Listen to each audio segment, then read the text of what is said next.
یہ بھی ذرا اس کو ذہن میں رکھنا ہے. فریدہ بے نمازہ کتے اے نہ بھلی ریت کبھی چلنا آیا پنجے وقت مسیح. وہ کہتا ہے فریدہ بے نماز کتیا مطلب کتا ڈوگی ڈاگ. اچھا فریدہ بے نمازہ کتیا اے نہ بھلی ریت, بھلی مطلب اچھی ریت طریقہ. وہ کہتا ہے فریدہ یہ اچھا بے نمازی آدمی یہ اچھی اچھی طریقہ نہیں ہے. کبھی چلنا آیا, وہ کہتا ہے کبھی بھی نہیں تم آئے پنجے وقت مسیح. وہ کہتا ہے مسجد تو آتے ہو لیکن 5 وقت کی نماز تم کبھی پڑھنے نہیں آتے. اچھا اس کے اندر ان لوگوں سے بھی ایڈریس کیا گیا جو لوگ نماز تو پڑھتے ہیں لیکن 5 وقت کی نہیں پڑھتے ہیں, جو لوگ نماز تو پڑھتے ہیں لیکن گھر میں پڑھتے ہیں, جو لوگ نماز تو پڑھتے ہیں لیکن کبھی پڑھ لیتے ہیں کبھی چھوڑ دیتے ہیں. اچھا جی اٹھ فریدہ ستیا. وہ کہتا ہے سوئے ہوئے آدمی اٹھو جھاڑو دے مسجد جا کے جھاڑو دو. تو ستا رب جاگتا, تو سوتا رہے اور تیرا رب تجھے جاگ کے پکارتا رہے. وہ کیا کہتے ہیں کہ تہجد کے وقت یا فجر کے وقت اللہ تعالیٰ جو ہے وہ 7ویں آسمان پہ نیچے آ جاتے ہیں اور وہ آ کے سب کی جو ہے وہ گزارشات سنتے ہیں, جو کوئی اللہ تعالیٰ سے بات کرنا چاہ رہا ہوتا ہے وہ سنتے ہیں. تو کہتے ہیں تو ستا رب جاگدا. اس سے مطلب یہ ہے کہ اللہ تعالیٰ تمہارے سب سے قریب ہوتے ہیں اس ٹائم پہ اور تم سے بات کرنا چاہ رہے ہوتے ہیں لیکن تم سو رہے ہوتے ہو. تیری ڈھاڈے نال پریت. وہ کہتا ہے ڈھاڈے مطلب پاورفل, بڑا ہے کسی شخص کے ساتھ تیری پریت مطلب محبت.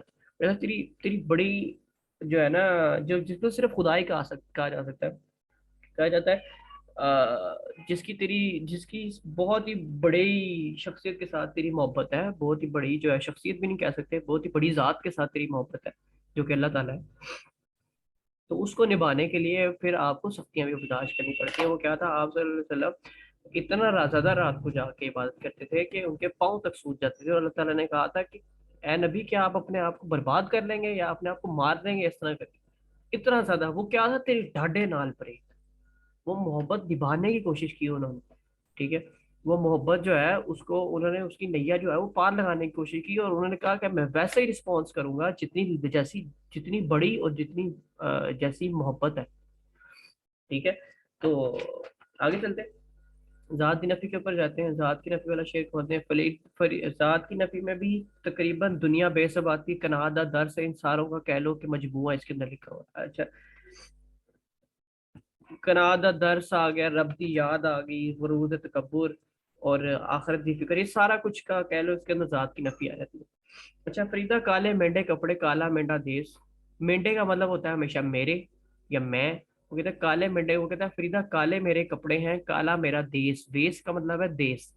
گناہیں بھرے میں پھر گیا. وہ کہتا ہے میں گناہ لے کے جو ہے وہ پھیر رہا ہوں, لوگ کہیں درویش اور لوگ مجھے درویش کہتے ہیں. تو یہ اس کے اندر انسان کی 2 شکلوں کی بات دوسری کہ انسان 2 شکلوں میں ایگزسٹ کرتا ہے. ایک وہ جو کہ لوگوں کے سامنے ہوتی ہے, اور ایک وہ جو اس کو اپنی شکل خود پتا ہوتی ہے. وہ کہتے ہیں اپنے گریماوچ سر نیوا کر دیکھ فریدہ جے تو اپنے لطیف کالے لکھنا لکھ اپنے گریماوچ. تو یہ وہی بات ہے کہ فریدہ کالے مینڈے کپڑے کالا مینڈا دیس. کہتا ہے میرے کپڑے بھی کالے ہیں اور میرا دیس بھی کالا ہے, لیکن لوگ مجھے درویش سمجھتے ہیں کیونکہ لوگ بھی کالے, لوگ خود بھی یہی کرٹیسزم اور ان ساری چیزوں کے اوپر جو ہے وہ لگے ہو.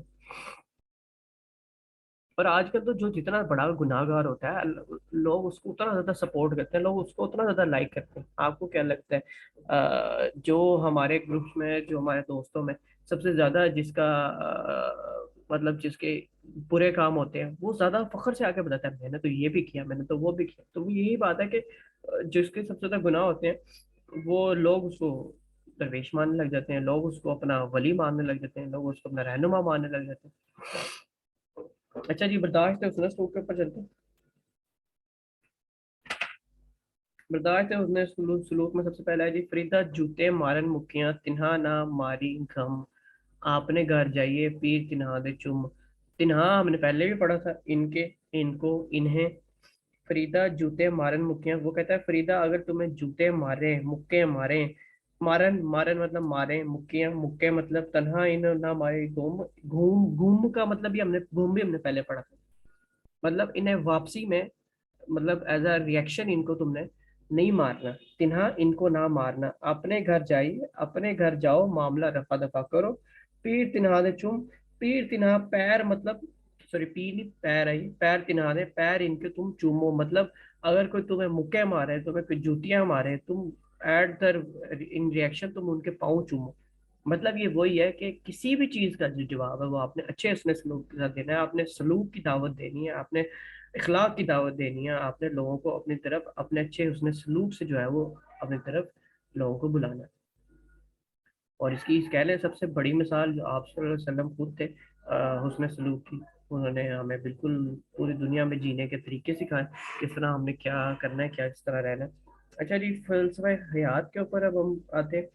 فریدا میں جانیا دکھ مجھ کو، دکھ سوا اے جگ، اچے چڑھ کے ویکھیا تا گھر گھر اے آگ. اب یہ فلسفہ حیات مطلب دنیا کا فلسفہ بتایا ہے کہ ہر بندے کی جو وہ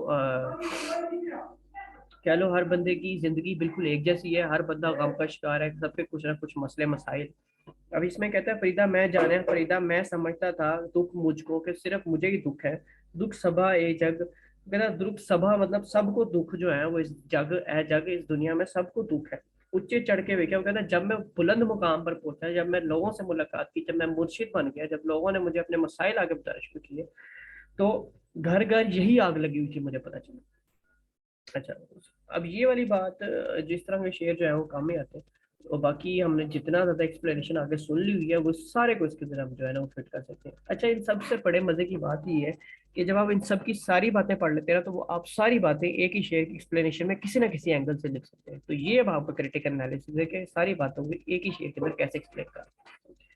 اچھا جی، نیک عملہ دی نیک جزا، یہ والی ہیڈنگ کو پڑھ لیتے. دیکھو بندہ چلیا چوہ جنا دے کن، فریدا عمل جو کیتے دنیا وچ درگاہ آئے کم. تو کہتے ہیں دیکھو بندہ چلے، دیکھو انسان جا رہا ہے چوہ جنیا، چار جن لوگوں، جنیا مطلب لوگ، لوگوں دے گن مطلب کندھوں پہ. کہتا ہے جنازے کی بات کر رہی ہے، دیکھو بندہ جا رہا ہے چار بندوں کے کندھوں پہ.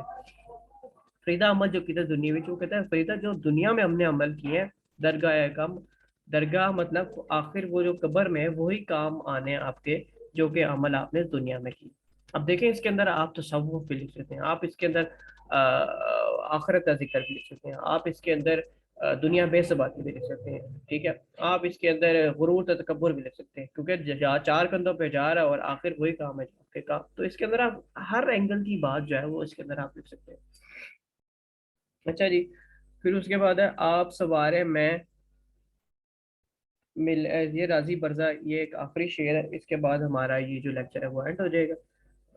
آپ سوارے میں ملے، میں ملیا سکھ ہو، فریدا جے تو میرا ہو رے سب جگ تیرا ہو. وہ کہتا ہے فریدا آپ سوارے میں ملے، وہ کہتا ہے آپ سوارے میں ملے، ملے کا مطلب ہے میرے ساتھ ملے گا. میں ملیا سکھ ہو، سکھ ہو کا مطلب ہے دکھ ختم ہو. اچھا، یہ حدیث قدسی ہے کہ اس کا مفہوم ہے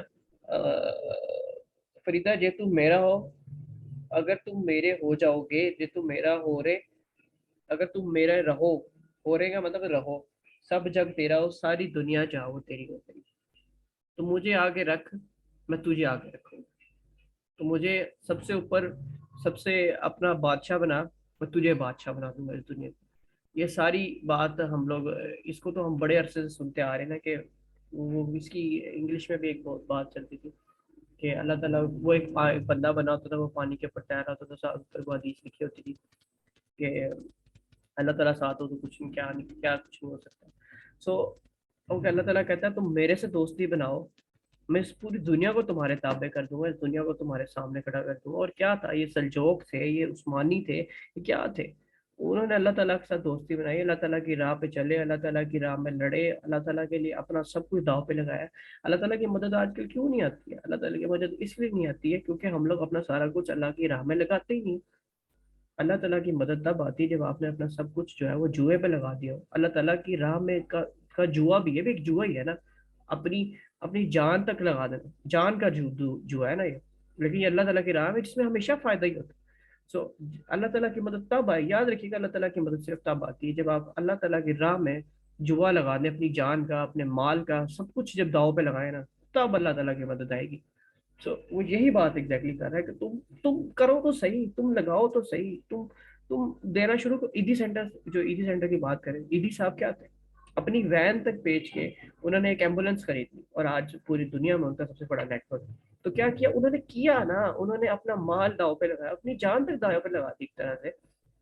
کچھ بھی نہیں نا، نہ مال رہا، مال نہیں رہتی تو جان بھی نہیں رہتی.